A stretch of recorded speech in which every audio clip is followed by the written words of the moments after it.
nation, Hebrew kingdom building.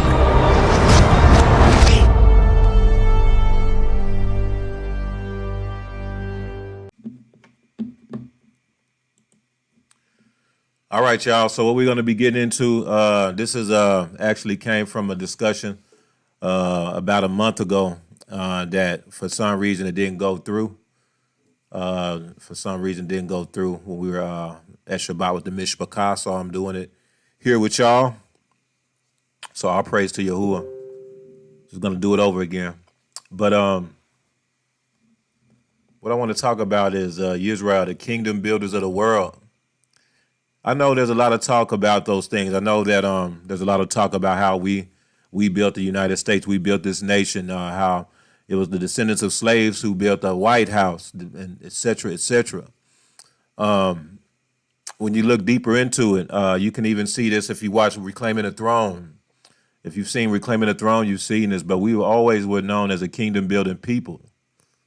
We were people who built kingdoms. We were people who built nations. We were people who had that in us. We were built like that. We were made like that to be able to build nations and kingdoms, which made us top real estate for slavery.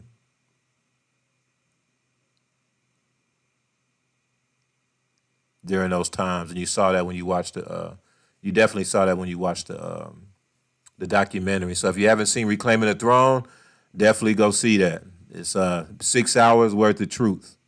6 hours worth of truth. If y'all don't know how to get there or have access to it, let me know.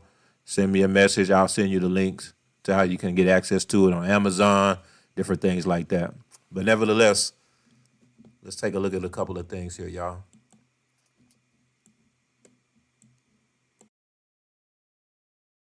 We are here to honor the extraordinary contributions of African Americans to every aspect of American life, history, and culture.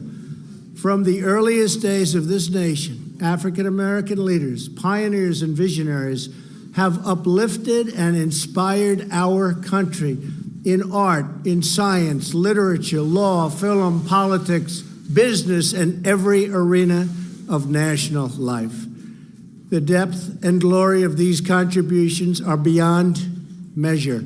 You know it, I know it, and everybody knows it. Since the beginning of our republic, African Americans have given their heart, their love, and their very lives to the pursuit. And you know this better than anybody. You have worked so hard.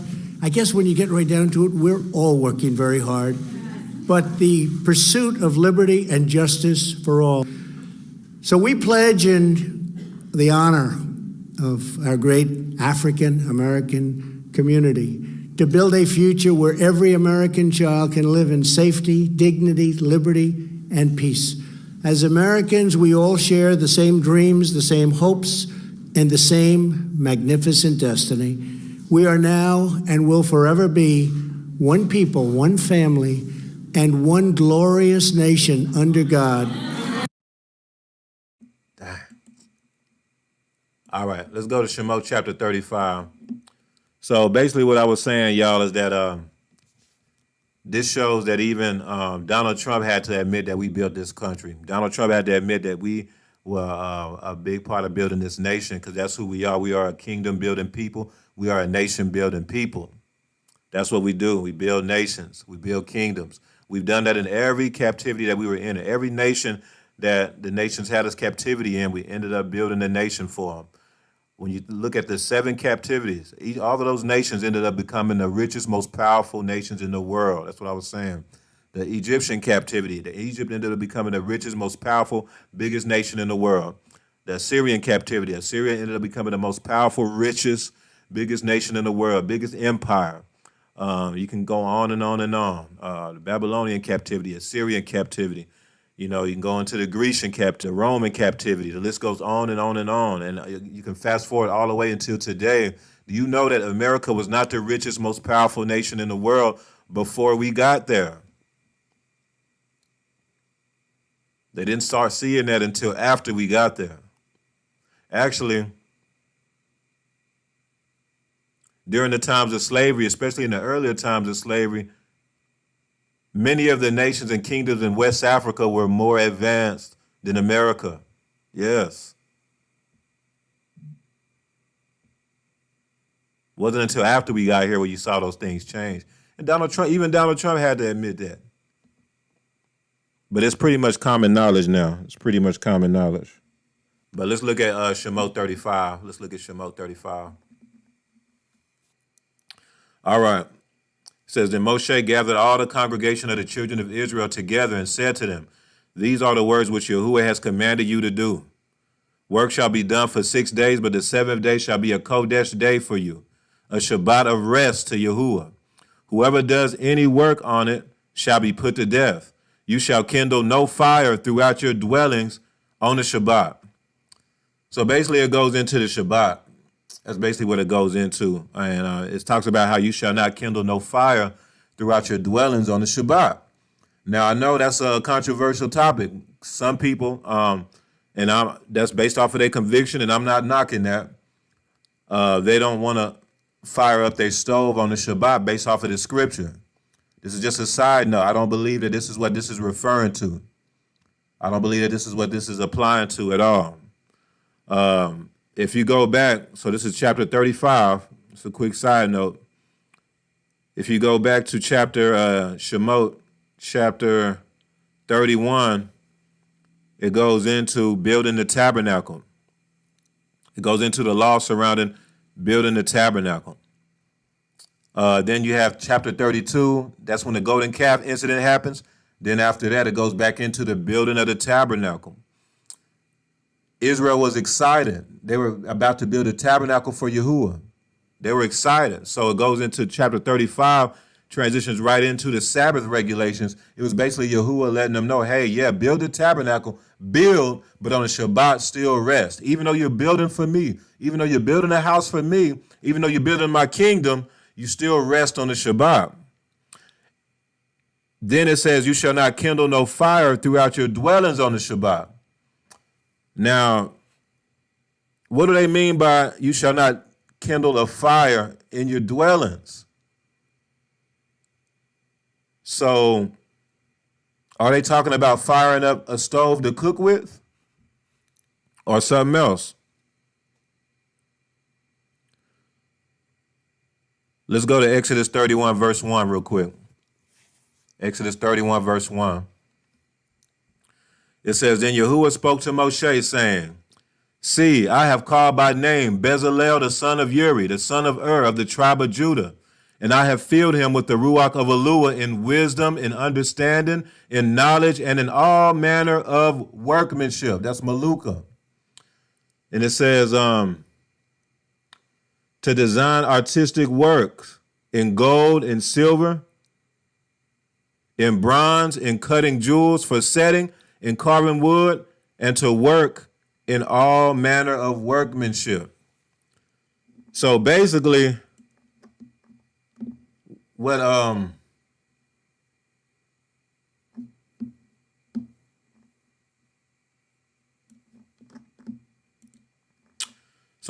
being said here, y'all, is that you have Bezalel, right? He was filled with the Ruach of Yahuwah to build. And he was filled with the Ruach of Yahuwah to build in all manner of workmanship, in gold and silver and bronze. So what's that showing is that in order to work in gold, silver, and bronze, you would need to light a fire to do that. You would need some skills in welding. You would need skills in lighting a fire to build and to mold and to shape gold, silver, and to set it in the settings, etc., to make jewelry, to make the breastplate, to make the table of showbread. You would have to be able to light a fire to mold and shape the metals. That's the context of Exodus 35, when it says you shall not kindle no fire on the Shabbat. That's surrounding around working. That's surrounded around welding metals, welding precious stones, molding and shaping, etc. And I submit that's where that's coming from. So hopefully y'all are able to see what I see. Hopefully this is working right. I'm having all kind of technical difficulties. Let me see.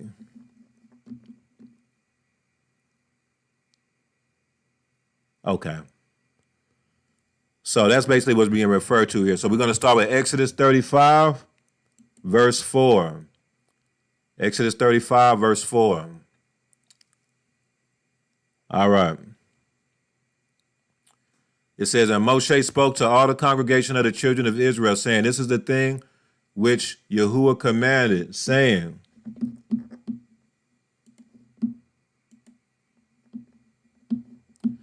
and Moshe spoke to all the congregation of the children of Israel, saying, this is the thing which Yahuwah commanded, saying, take from among you an offering to Yahuwah. Whoever is of a willing heart, let him bring it as an offering to Yahuwah. Gold, silver, and bronze, blue, purple, and scarlet thread, fine linen, and goat's hair, ram skins, dyed red, badger skins, and acacia wood, oil for the light, and spices for the anointing oil, and for the sweet incense, onyx stones, and stones to be set in the ephod and in the breastplate.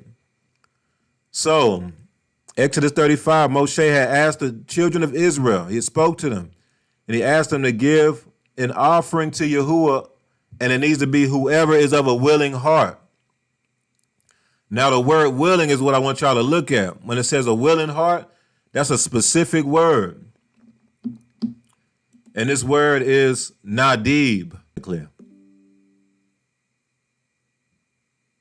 All right, looks like I'm back up. It don't technically really mean willing heart, technically. It actually means, the word nadib, it means prince or nobles, like nobility. So it's those who has a heart of nobility is who gave. So when it says,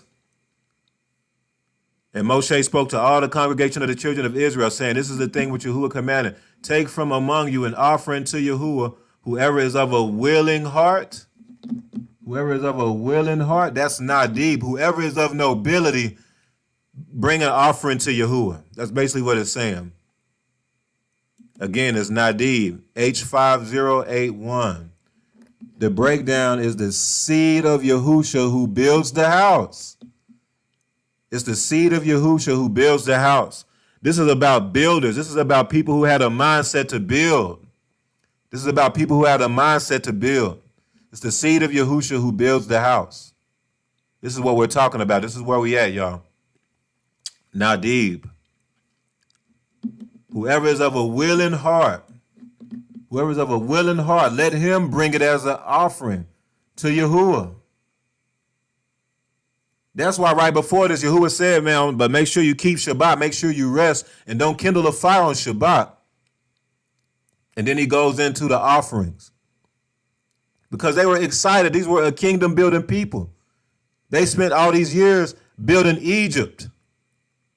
And now it's time for them to be able to build for themselves. It's time for them to be able to build for Yahuwah, to build a house for themselves and a house for Yahuwah. Because this is what they was made for. They had the mindset to build. And that's the mindset that y'all need now. That's the mindset that we got to be on, Yisrael. We got to be on the mindset to build for ourselves now. Some of y'all been building for 20 years, somebody else's kingdom at a corporation or a job. Some of y'all retired, working 30, 40 years, building somebody else's kingdom. Now this captivity, Yahuwah's turning over the captivity of Israel. Now it's time to build. Now it's time to build for Yahuwah. Now it's time to build for you.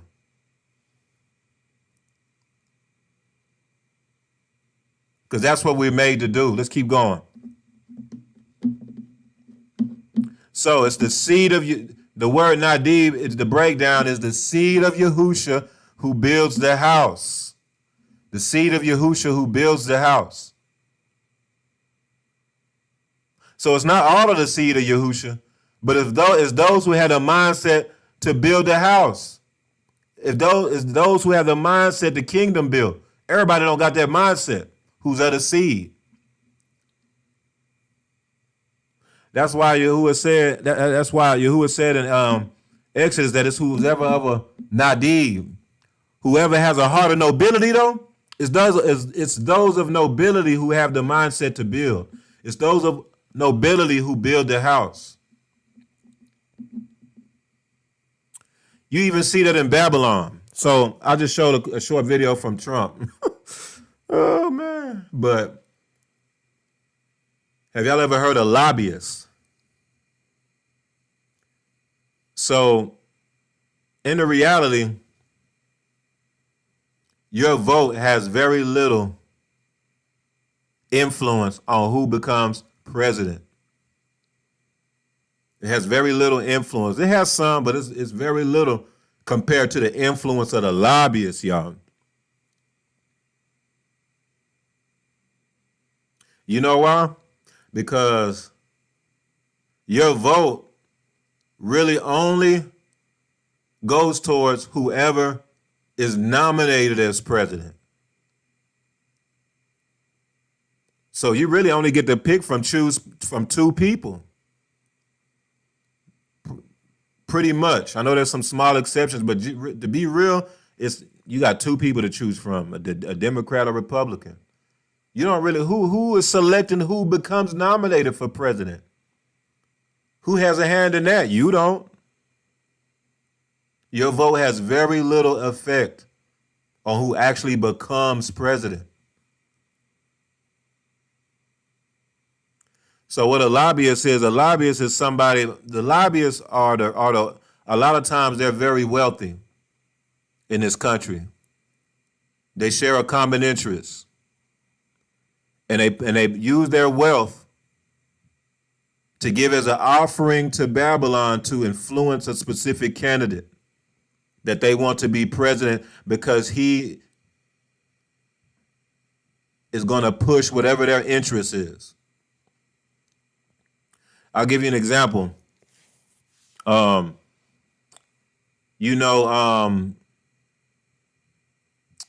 who are, who are like trans and things like that. Y'all see how that's a real big topic, and how there's been whole policies changed. Like they literally influence policies to where bathroom policies, the trans movement has so much influence over the candidates that they even pushed to where, let's say, a dude can play for the female basketball team in high school and kill the game. A dude can just play female sports if he wants to now. They changed the bathroom rules. They influence so much policy because they have a very strong lobbying. They're very big with lobbying. They're less than 1% of the country, of the population, yet they influence major policies, y'all. That's lobbying. That's in Babylon, and they're always of what we would call the nobility of Babylon. They're the wealthy. They're those who have money, enough money to they can pour millions into a candidate, into a campaign. And so what happens is those presidents come and they start running for president, and they're beholden to the people that have donated millions to their campaign. They're beholden to that. So they're going to move, they're going to push, they're going to shake, and they're going to move policy based on the people who is paying them, y'all. That's why you hear a lot of people try to speak against lobbyists. They try to, say they need to end the lobbying stuff and all that, and that's never going to end. But they know that's corrupt. You know what I'm saying? Y'all remember when Obama, this was a while ago, but Obama at first, he was against like gay marriage and stuff in his first, when he ran the first time. And then when he ran the second time, he said he changed his stance. He was like, no, I changed my mind. No, I am for gay marriage and all that stuff. For those who are old enough, y'all may remember that. And y'all thought it was because he really cared. He really cared about, gay rights and stuff. No. That's who was supporting him financially, and that's who was supporting his campaign financially. They were lobbying. That's lobbying. And so therefore he was beholden to them to push what they wanted him to push. The pharmaceutical industry, they lobby big time. They lobby big time. That's why you can't really trust what medicines are being pushed that day or whatever vaccine is being pushed that year. You can't trust that, because 9 times out of 10, it was about the money. It wasn't about nobody's health. Whoever had the best lobbying system behind whatever candidate that won. This stuff is wild, y'all. So the reason why I'm bringing that up is because what lobbyists do, they give offerings to Babylon with hopes of their needs being met, with hopes of their interests being taken care of, with hopes of receiving a blessing from Babylon for their offerings. The same thing is the case with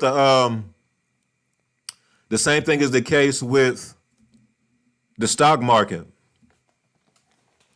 Why do people invest in the stock market? They're giving an offering to Babylon. They're giving a teruma to Babylon in hopes of receiving a return in the future. It's like they're planting seed. Because what do you think the stock market investments go to? It goes to the corporations. It goes to all the big corporations of the nation. You're basically giving those offerings to help build the nation of Babylon even more, in hopes that you will receive blessings back for doing that in the future when it's time for you to retire, or even before that. And I've seen it work for people before. I've seen it. I've seen people, they invest in the stock market and they get a lot of money back over time. So I'm not saying don't do that. But I'm not encouraging you to do that either. I'm neutral on it. But my point is that being the nobility of Yahuwah, the nobility of Israel,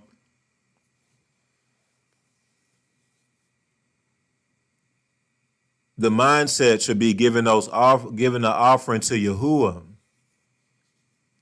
Whoever is of a willing heart, give a teruma to Yahuwah, and have that same mindset to that you're giving to Yahuwah, and what happens is that you receive blessings in return, ruako blessings. That's our ancestors had that mindset. That's why they were excited to give. In Exodus 35, they gave and they gave and they gave, and basically it resulted, because they knew building the house of Yahuwah would bring blessings to them. Building the tabernacle would be a blessing for them. Building the tabernacle of Yahuwah would bring back blessings for them, because Yahuwah would dwell with them. Yahuwah would dwell with them. They'll be able to offer up sacrifices.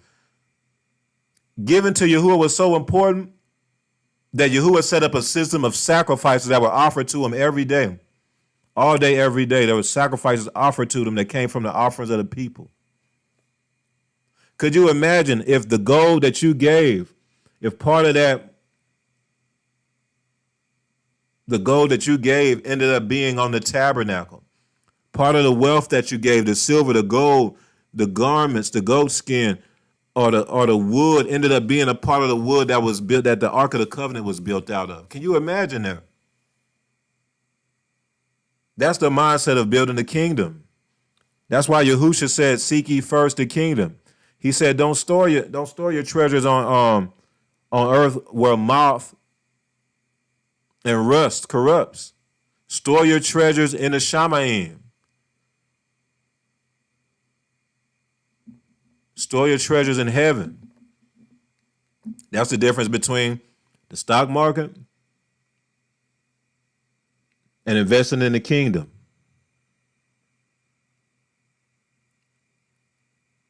Let's keep going.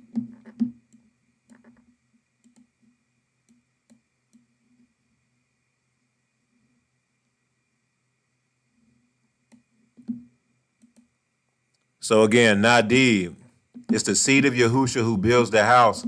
And the word in Hebrew actually really means nobility. So when you have a mindset to build the kingdom, that's because you are of nobility.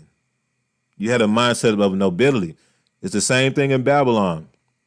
The nobility of Babylon, their mindset is of building their kingdom. They're going to give offerings. They're going to do what they got to do. If you're the nobility of Yahuwah, the nobility of Yisrael, the nobility of Yahuwah's nation, you're going to have a mindset of building the kingdom. You're going to have the mindset of building his house. You're going to be a Nadib, the seed of Yahusha who builds the house. All right, let's keep going. So let's look at Bezalel, the chief architect. Bezalel, the chief architect. Let's go back to Exodus 31.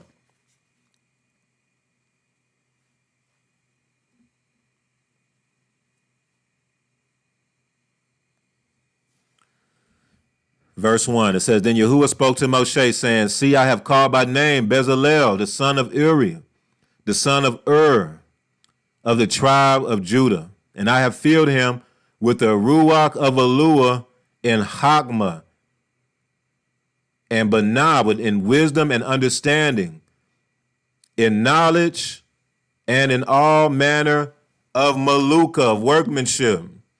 So Yahuwah had called a Ak by the name of Bezalel, and he filled him with the Ruach HaKodesh. He filled him with the Ruach HaKodesh in wisdom and in understanding and in knowledge of business. The word workmanship is malaka. That means business. We are the tribe of Judah. We are the people of Yahuwah. Many of us are.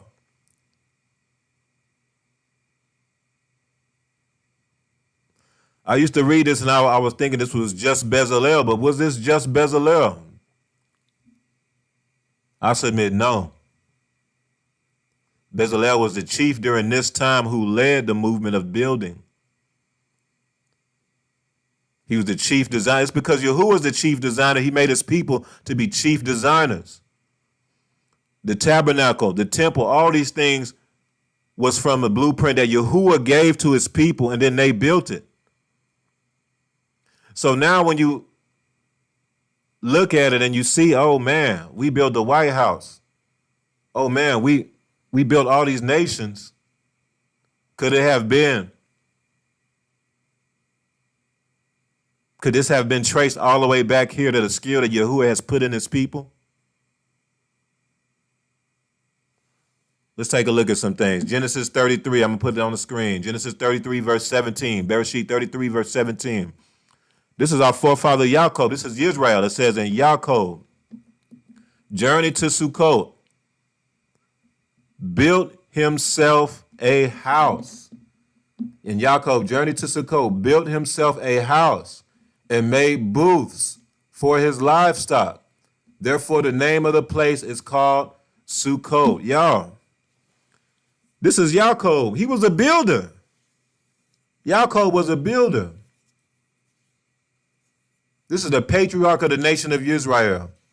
It said he built himself a house. He built himself a house, y'all. And even made booths, or that's like sukkahs, or tents for his livestock. And really, when you think of livestock, that's the sheep. He made a tent for the sheep. He made tents for the sheep, for the mishpachah. He made a house for him and for the mishpachah. Yaakov was a nation-building person. He was a builder. So this was before Bezalel. That even the patriarch of the nation of Israel was someone who was skilled in building. Do y'all know that the tabernacle is actually built and designed like an ancient sheep pen? The tabernacle is built and designed like an ancient sheep pen. Let me see if I can find a quick example here.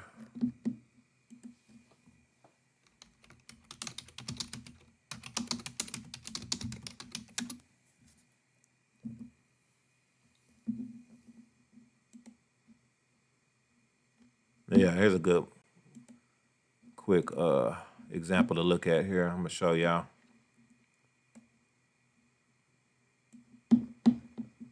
Y'all see that? So that's an ancient sheep pen. That's an ancient sheep pen from that's pretty closely designed of how an ancient sheep pen would have looked in ancient Israel in ancient times, basically. As you see here, the tabernacle was built like this, y'all. It was a long triangle. This is similar to how the outer courts was designed. Then you have inside, you have the door. And at the door, you have the shepherd. This is how an ancient sheep pen was designed. You would have the shepherd at the door. Yahushua, what he would say? He would say, I'm at the door. I stand and knock. I'm at the door. You have the shepherd at the door, and he inspects the sheep. He stays there to keep the sheep, to watch the sheep, to keep what? Wolves from sneaking in, to keep predators from trying to come in. He would stay there with the staff in his hand. It's crazy. My son, one of the reasons why I had to walk away real quick, my son had called me. He was outside. He was talking about how there was a big old pit bull out in the front. He had to run he said he's in the backyard, stuck. He was scared. The first thing I did was I went and got my staff, and I went outside. We'll see what that dog was talking about. There wasn't no dog in sight though. But I wasn't worried at all. I had my staff in my hand. He was finna have to see something if he had any problems. But he was nowhere to be found. So that's the mentality of a shepherd. Shepherd ain't worried about no wolves. He wish a wolf would. He got that staff in his hand, and he's gonna guard the door. That's symbolic of Yahuwah and Yahusha. Symbolic of Yahuwah and Yahusha, the Thub shepherd. So Yaakov was a shepherd, and he built booths for his sheep. Now think about it. In the tabernacle,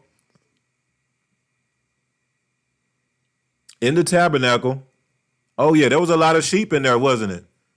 Yes, because in the daily offerings, the daily sacrifices, sheep had to be offered up every day, Boker and Erev, morning and evening. Boker and Erev, every day sheep had to be offered up as a whole burnt offering. So you could imagine there was all kind of sheep within the tabernacle every day, all the time. They had to be inspected to make sure they was without spot or blemish, to make sure they was through for an offering, etc. So it's interesting that Yaakov, he was a builder, and he covered. Let's go to Ezekiel 28. Ezekiel chapter 28.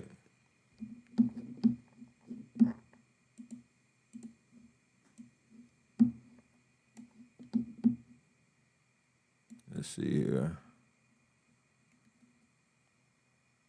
Ezekiel chapter 28. Let's see. And we're going to start with verse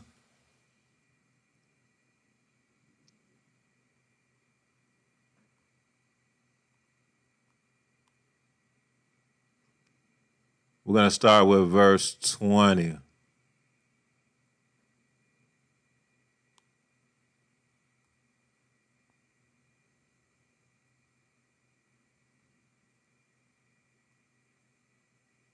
No. We're going to start with verse 11. Ezekiel 28, verse 11, y'all. Ezekiel 28, verse 11.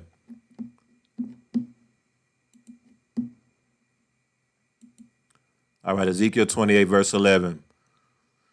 It says, moreover, the word of Yahuwah came to me, saying, Son of man, take up a lamentation for the king of Tyre and say to him, thus says Yahuwah Eluah, you were the seal of perfection. That means he's Tamim.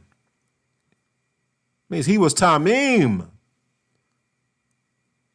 Full of wisdom and perfect in beauty.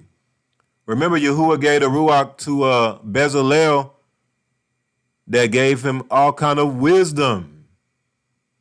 Back in Exodus 31. Then it says, verse 13, you were in Eden, the garden of Eluah.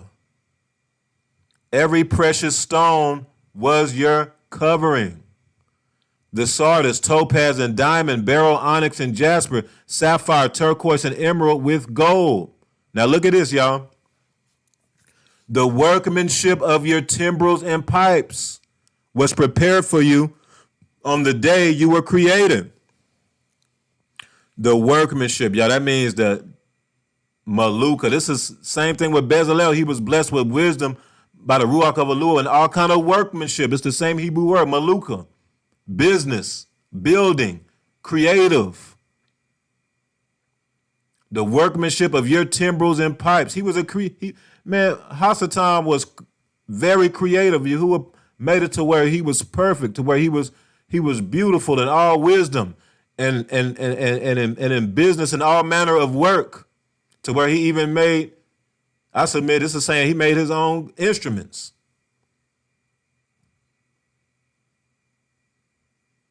Verse 14, you are the anointed cherub who covers. That word cover is sukkak. It's the same thing. It's related to sukkah. Covers like a tent. Covers. Y'all, listen. Bezalel, listen to this, y'all. This is crazy. Bezalel had the Ruach in him, and he was anointed to build the Ark of the Covenant. Bezalel is the one who built the Ark of the Covenant. The Ark of the Covenant, Yahuwah told Bezalel to build, Moshe, and the instructions was given to Bezalel to build an Ark of the Covenant with 2 cherubs that cover, that sukkak. With 2 cherubs that cover the mercy seat, their wings sukkak, like a tent.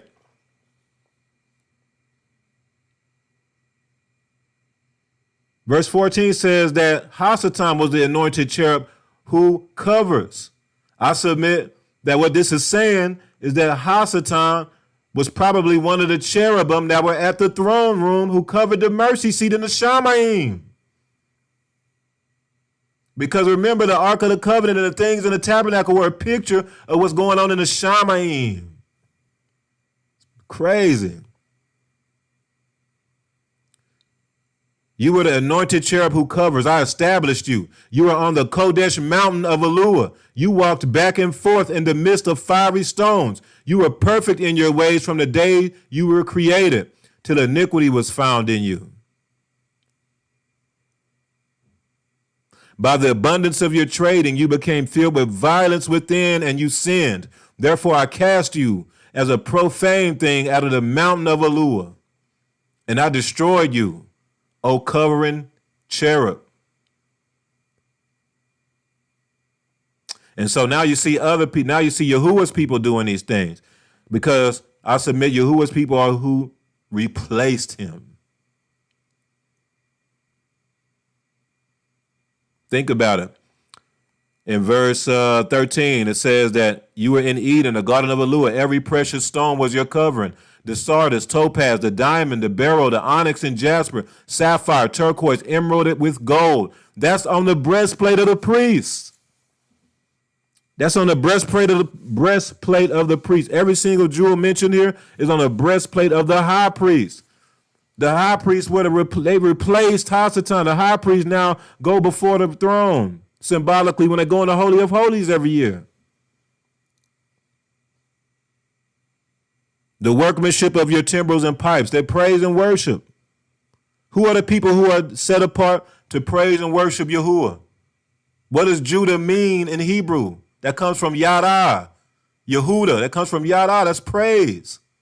We replaced him.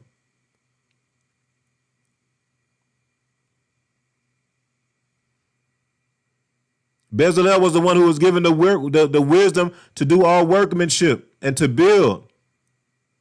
And in all wisdom and manner of work.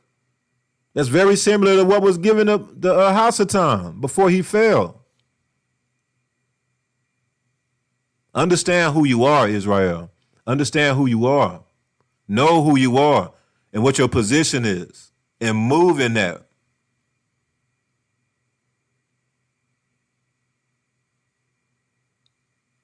Because we are made to be builders.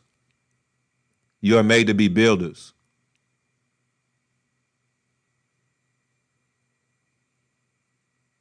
Verse 17, Your heart was lifted up because of your beauty. You corrupted your wisdom for the sake of your splendor. I cast you to the ground. I laid you before kings, that they might gaze at you. You defiled your sanctuaries by the multitude of your iniquities, by the iniquity of your trading. Remember we were talking about trading? Wasn't we talking about the stock market? Isn't that trading?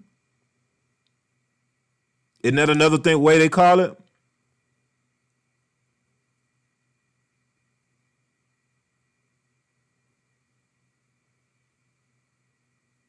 Trading stocks? Could that be a system of Hasatan? Did y'all know that the stock market at Wall Street started off the foundation of Wall Street? It was a slave market. It was a Hebrew slave market. Wall Street was where our people were traded as slaves before it became trading stocks. We were being traded as slaves there. That was what Wall Street came from.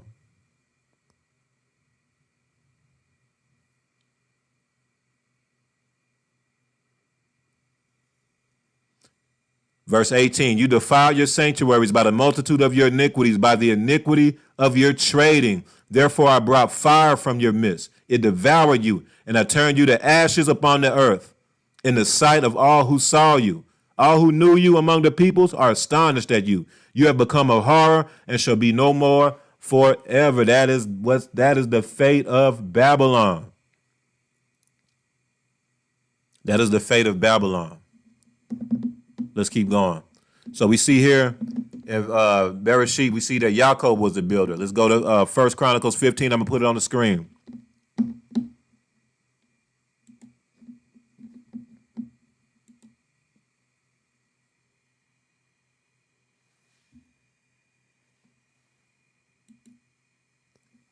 First Chronicles 15. Man, I didn't put the verse there. Let me get the verse for y'all.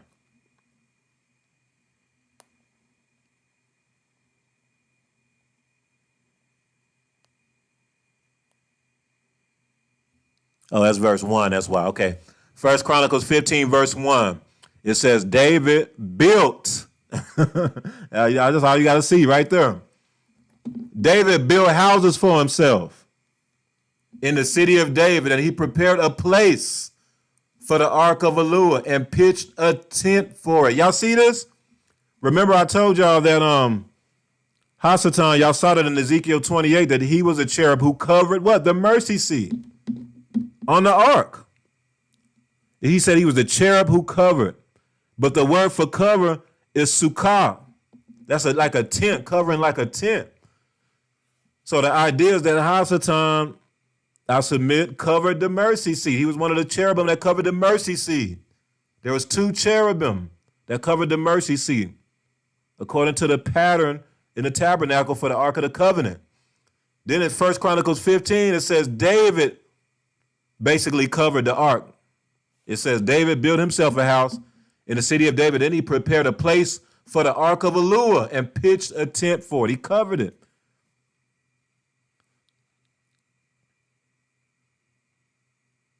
David was moving almost like a cherub. He covered the ark.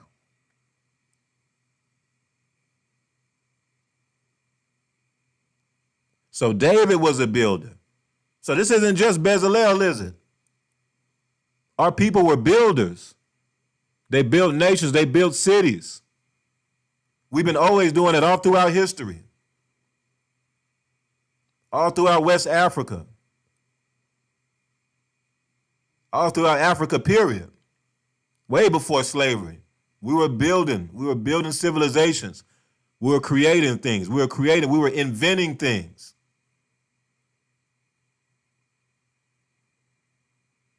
I really believe a lot of the weapons that Europeans are attributed to, we invented those things. Y'all know that? Man, look, I know that's crazy. I know that sounds wild. I know. But think about it, y'all. When it talks about how David hit Goliath with a slingshot, it says that the stone went through Goliath's head, y'all. What slingshot you know do that? Goliath was a Gibberim. He was a giant. And David shot a slingshot that went through his forehead, y'all. David shot him. David shot him. I submit that was the first gun. Now I know, hold on. I'm not saying it's a gun like they are today. But what I'm saying is that was the first prototype that led to projectile weapons, or what you would call guns. I know we say the Europeans created that, but you actually see that, right? I know it's translated as a slingshot. But I submit that it was more than just a regular slingshot. There was something more to that than just a slingshot. That mug was killing people and going through their heads. A giant. I submit to y'all that David was the first inventor of the gun or projectile weapon that led to what we would call guns in the later down the road. And so let me show y'all this real quick, this verse.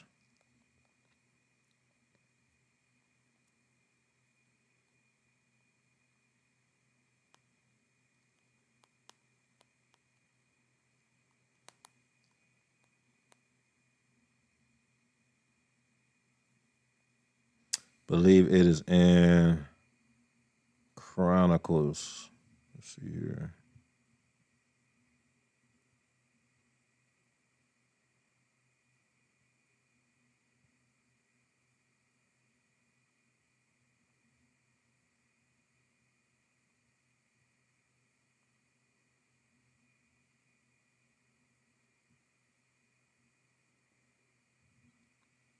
Yeah, let's go to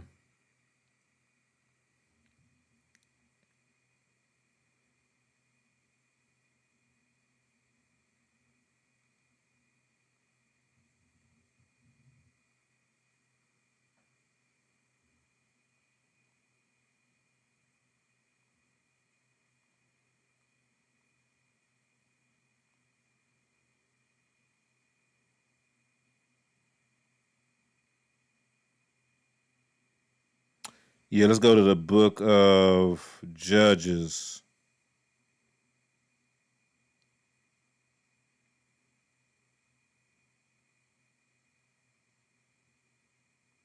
Now let's go to 2 Kings. Let me see that. 2 Kings 3.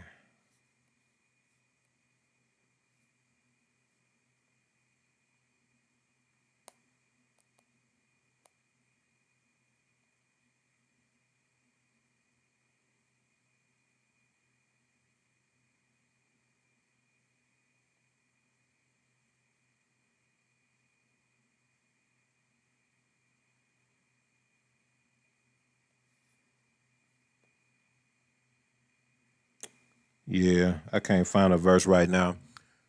But it's in the and I'll try to find it and bring it back out in the chat. But it wasn't just David, y'all, who was skilled with the slingshot. What happened was further down the road, you'll see his descendants were going to war using it in certain times in history where his descendants were going to war and they were strapped with the slingshot. You had whole armies of Israelites after David down the road who were armed with slingshots and were toppling nations with that technology. At first, it started off with David and Goliath as one person, but then there are times in history after him where the nation of Israel, where that technology was used to subdue the enemies in war, and they were very successful. There's a couple of times. So just bringing home that point. Now, was David the first one to use that?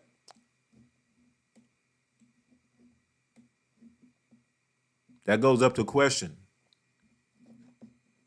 But it's food for thought. It's food for thought. Let's see here. I think I found Judges 20.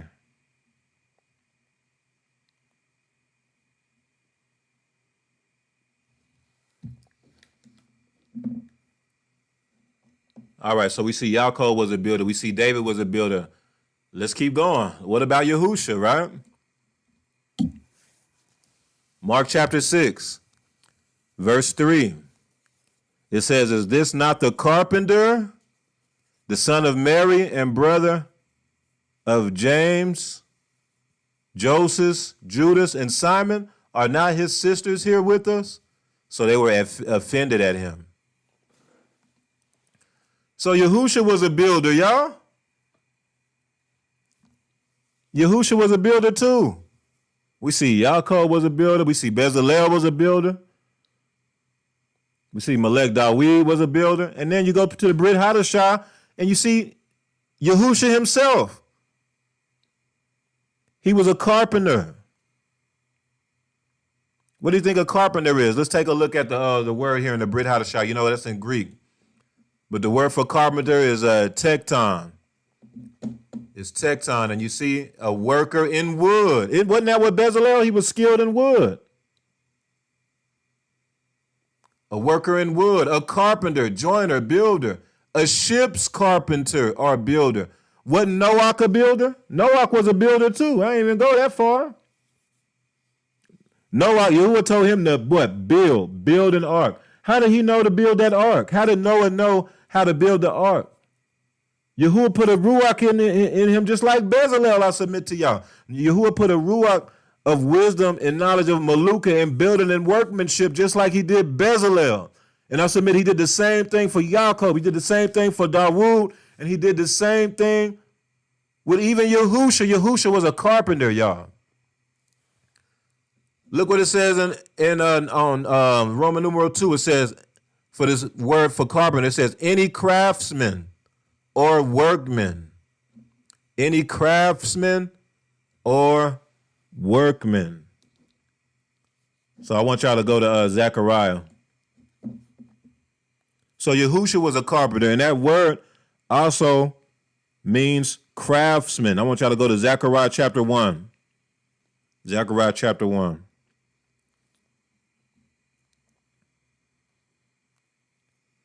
And we're going to go to verse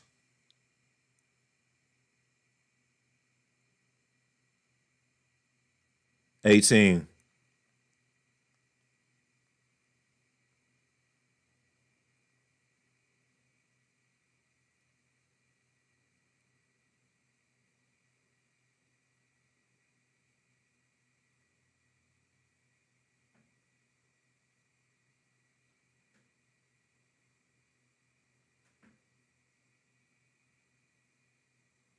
Now, let's start with verse 16.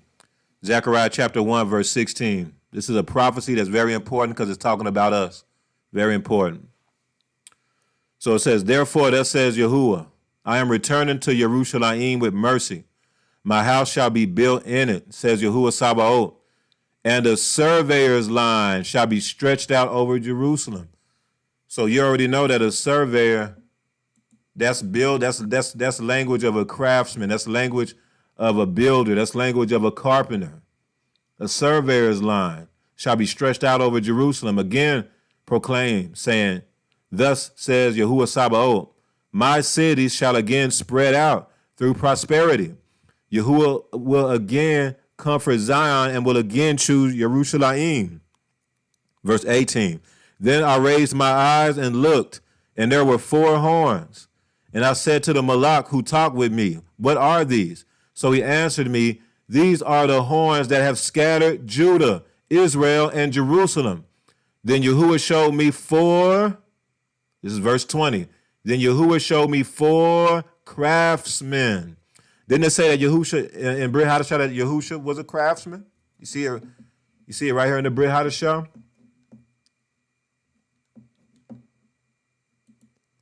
Right there. That he was a carpenter, he was a craftsman. Verse 3 in Mark 6 says, is this not the carpenter? This is when Yahusha was in his hometown and people knew him. They're like, man, ain't this the carpenter? Then when you look up the word carpenter on what it means, it says it can mean any craftsman or workman. So now we're looking at Zechariah 1. And now it's talking about craftsmen.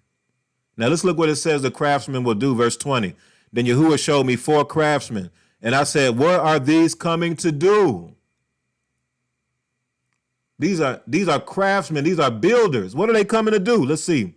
So he said, these are the horns that scattered Judah so that no one can lift up his head. But the craftsmen are coming to terrify them, to cast out the horns of the nations that lifted up their horn against the land of Judah, to scatter it. So what are the craftsmen coming to do? They're coming to redeem Israel. They're coming to terrify those who terrified Israel. They're coming to basically execute vengeance on the nations, basically. Ain't that what Yahusha said he was coming to do? Isaiah 61, the Spirit of Yahuwah is upon me.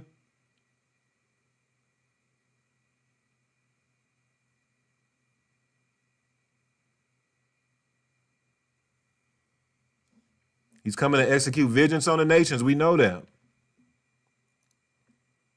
And that's what Zechariah 1, what the craftsmen, what they were saying the craftsmen were coming to do. That's what they were coming to do. You can't make this up, y'all. Let's keep going. Acts chapter 18. I got it here on the screen. Acts chapter 18. Let's take a look. There we go. Ma'asim 18, verse 3. Now we're talking about Paul. What about Paul? It says, after these things, Paul departed from Athens and went to Corinth. And he found a certain Jew named Aquila, born in Pontus, who had recently came from Italy with his wife Priscilla, because Claudius had commanded all the Jews to depart from Rome. And he came to them. So because he was of the same trade, he stayed with them and worked, for by occupation they were tent makers. Y'all, Paul was a tent maker, y'all. So for Paul's occupation, he covered people. Paul's occupation, he made tents for people. He was a builder. He made home tents for people to live in. He made sukkahs, just like Yaakov, huh? Y'all remember that?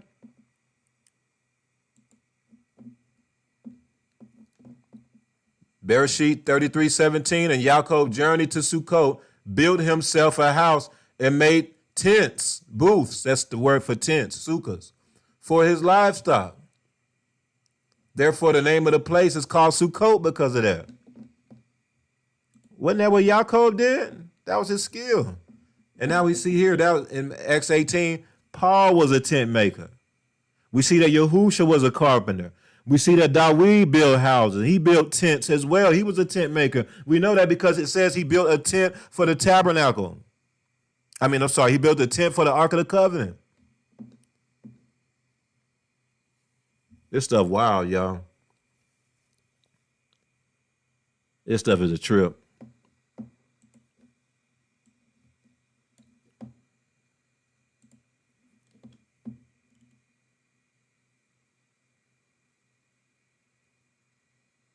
Khan, sojourner and true. Khan. That smooth stone was a bullet. That's real. Let's keep going. So, it's a couple of more things and we'll wrap it up. But what we're gonna do, we're gonna look at mantle real quick. So this is a picture of an Ethiopian organ. He has a hat of goat's hair on him, a covering of goat's hair covering his head, a hat that's made out of goat's hair. And so what we're going to do is look at mantle. So the Hebrew word for mantle is adoret. That's H155, adoret, H155. And it's basically a way for a chief. It's a way for a chief to access the covenant of Yahuwah. It's a way for a chief to access the covenant of Yahuwah.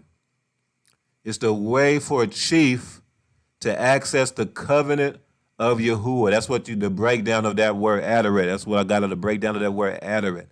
It's a way for a chief to access the covenant of Yahuwah. And this will make sense. So what we see is when you're talking about a mantle, let's look at, for example, the priestly garments. So the priestly garments, they had to put on the high priest had to put on the breastplate. He had to put on these special garments in order to have this special access to the covenant, in order to have this access in order for him to be able to go into the Holy of Holies, or even be able to go into the holy place. The scriptures, the Torah says, or Yahuwah says, that you have to put on these garments in order to make it to enter in and to have that type of access. Because what a mantle is really just a garment. That's what a mantle is. The Hebrew word adoret, the word for mantle is H155. It literally just means a garment. It means a garment. That's what it means. It's a type of a garment. And so it means it's a way for a chief to access the covenant of Yahuwah, because as far as that mantle, there's a certain mantle. The priestly clothes is basically a mantle. Everybody can't wear the priestly clothes, right? It was only the sons of Aaron that could put on the breastplate, that can put on, generally speaking, the ephod. I know we have that exception with Dawid, but generally speaking, it's only specific people who can wear that mantle. And that mantle gives you access. It's a way to access that a chief can have. It's a way for a chief to have access to the covenant of Yahuwah. So let's look at Genesis 25, verse 5. Genesis 25, verse 5 is the first time that you will see the word adoret mentioned in the scriptures. Genesis 25, verse 5, and it says,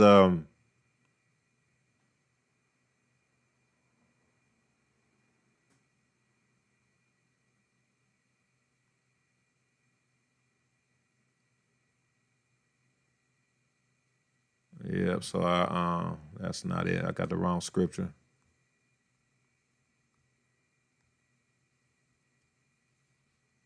All right, so it's actually not Genesis 25, verse 5. It's actually Genesis 25, 25. So it's Genesis chapter 25, verse 25. Genesis chapter 25, verse 25.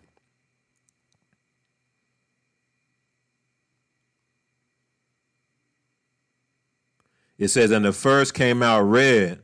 He was like a hairy garment all over. So they called his name Esau.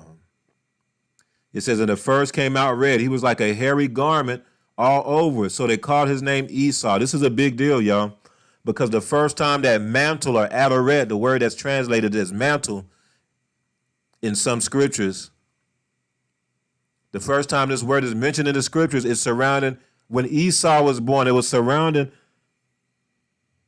Esau and his appearance, I guess is a better way to put it. Because he was hairy all over. It says basically like a mantle. That's the first time that you see adoret mentioned. Now let's look at this, because if we know that, then when you keep reading and Esau sells his birthright, then you get into this situation where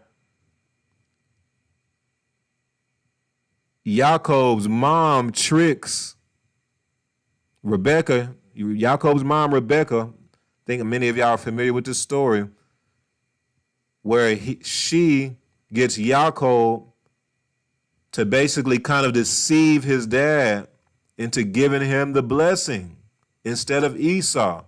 Shout out to Moray Danielle from Rebirth OKC. He had brought this out a while ago, man. This was powerful. Let's look at this. Genesis 27. Genesis 27.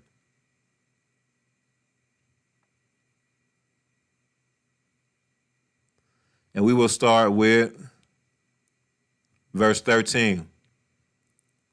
We'll start with verse 11. We'll start with verse 11. Genesis 27, verse 11. And Jacob said to Rebekah, his mother, look, Esau, my brother, is a hairy man, and I am a smooth-skinned man. Perhaps my father will feel me, and I shall seem to be a deceiver to him, and I shall bring a curse on myself and not a blessing. But his mother said to him, let your curse be on me, my son. Only obey my voice and go, get them for me. And he went and got them and brought them to his mother, and his mother made savory food such as his father loved. Then Rebekah, look at this, y'all, verse 15. Then Rebekah took the choice clothes of her eldest son Esau, which were with her in the house, and put them on Jacob, her younger son. Basically, what happened was Rebekah put the clothes of Esau on Jacob, y'all. Because those clothes, why? Those clothes, that was a mantle. The mantle of Esau was taken off of him. The mantle of Esau was placed on Jacob. That's what a mantle is. So Jacob was moving with the mantle of Esau during this time. Because Esau had the mantle of the firstborn. He was the firstborn. He was supposed to get the promise. He was supposed to get the blessing, the double portion of the inheritance. So let's keep looking. Verse 16. And she put the skins of the kids of the goats on his hands and on the smooth part of his neck. Then she gave the savory food and the bread which she had prepared into the hand of her son Jacob. When I used to read this, I read past that his mom put Esau's clothes on Jacob as well. It wasn't just about his skin having the goats covering him, the goat's hair covering him. He also had on Esau's mantle. So this is giving you an idea of the mantle. This is a big deal. This is why Jacob got the blessing, y'all. Because he had on the right garments. This is why we're the nation of Israel today. The nation of promise, the people of the covenant. This is what led to all of that. Way back here when his mom, which I believe she was led by Yahuwah to do this. This was Yahuwah's plan in the first place. Took a mantle that was originally Esau's and put it on Jacob, which were clothes.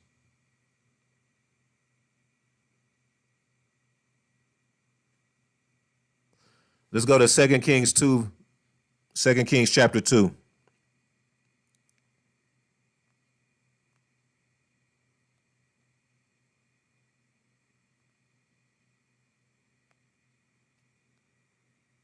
Second Kings chapter 2, and I'm going to go to verse 8. I'll give you about 5 more seconds. 2 Kings chapter 2, and I'm going to go to verse 8.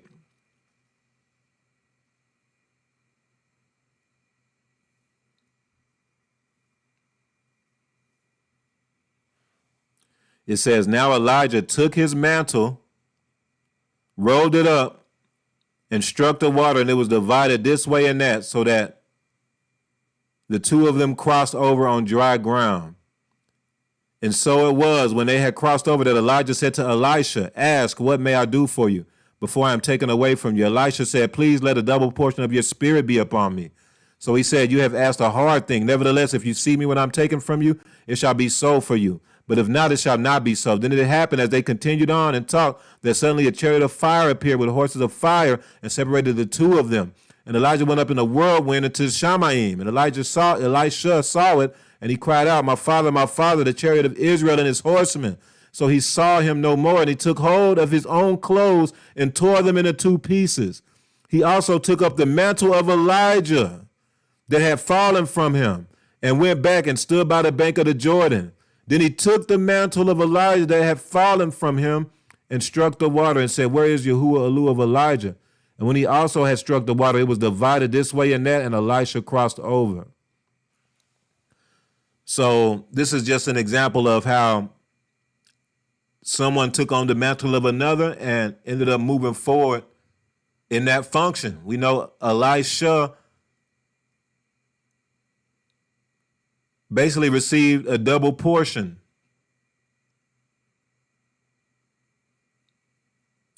It's just like Yaakov. So Yaakov received, he received a blessing, and he got a double portion of the blessing because he had on the right garments. He had the mantle of Esau on, so he received a double portion of the blessing of the inheritance.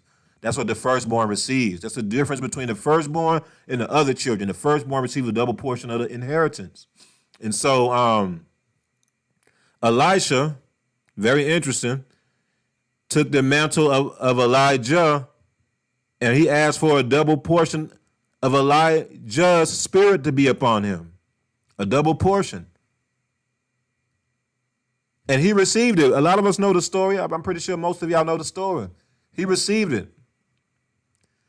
Didn't Yahusha say that you will do greater works than me? Could that be because we're supposed to have his mantle on us? We're supposed to be sons of Yahusha?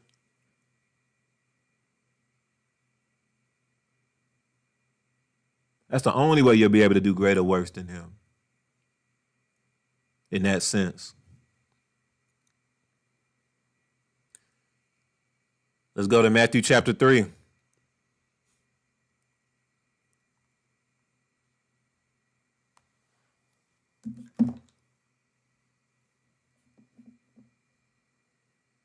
Matthew chapter 3, and we're going to read verse 1 through 4.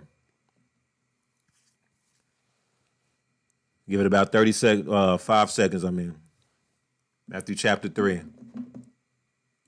I believe this will be the last one.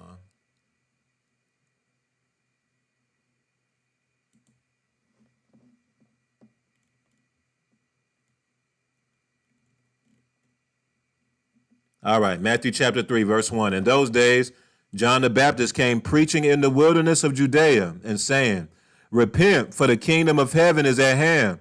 For this is he who was spoken of by the prophet Isaiah, saying, the voice of one crying in the wilderness, prepare the way of Yahuwah, make his path straight. Now John himself was clothed in camel's hair. What? Let me read that again. Verse 4. Now John himself was clothed in camel's hair. Y'all, why is John the Baptist, why are they talking about his clothes? When they first trying to explain him, when he first pops up on the scene in the scriptures, the first thing they mention is about what he's wearing. Why is that? It says John himself was clothed in camel's hair with a leather belt around his waist.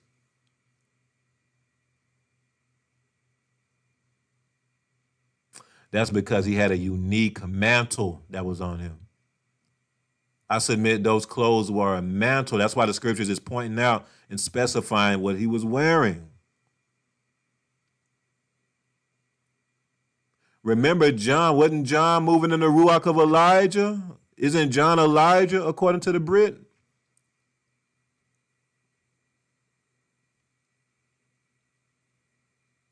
And the first thing they point out is his mantle. He was clothed in camel's hair with a leather belt around his waist. Then it says, and his food was locusts and wild honey. Why is it talking about his food? It said his food was locusts and wild honey. Could it be because he was on a Torah, since he had that special and important mantle on him, that he couldn't eat what everybody else was eating? It sounds like Yachanan, the immerser, or John the Baptist, was on a special diet that Yahuwah put him on. He was on a special Torah on what he was to eat. There was all kind of food in Israel at this time. He could have been eating fish. He could have been eating bread. He could have been eating meat, like sheep. But his diet was locusts and wild honey. I submit it was because he was on a special diet, because he had a special mantle on him. I know a lot of y'all in this season, the Most High has y'all refraining from eating certain things.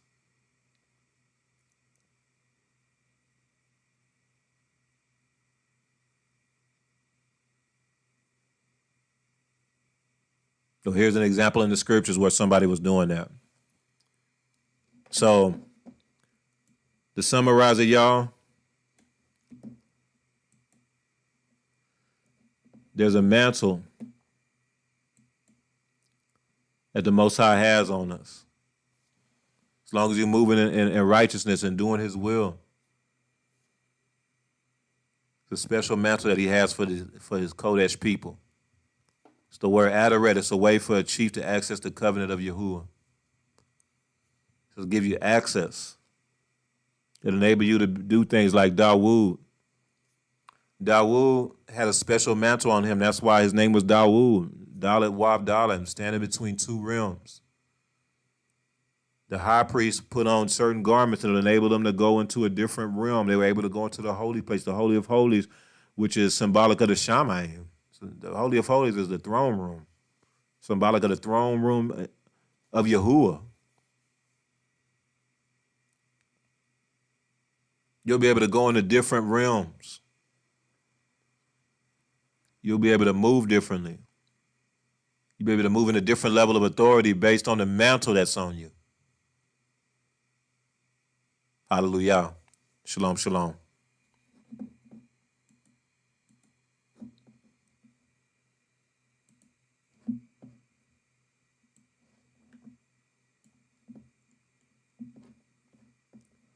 So what I'll do, if there's any questions, I'll give it about 10 seconds. If anybody has any questions, go ahead and put it out in the live chat. Get about 10 to 15 seconds. If y'all have any questions on anything I brought out or anything like that, I'm opening up the floor to y'all. So let me know.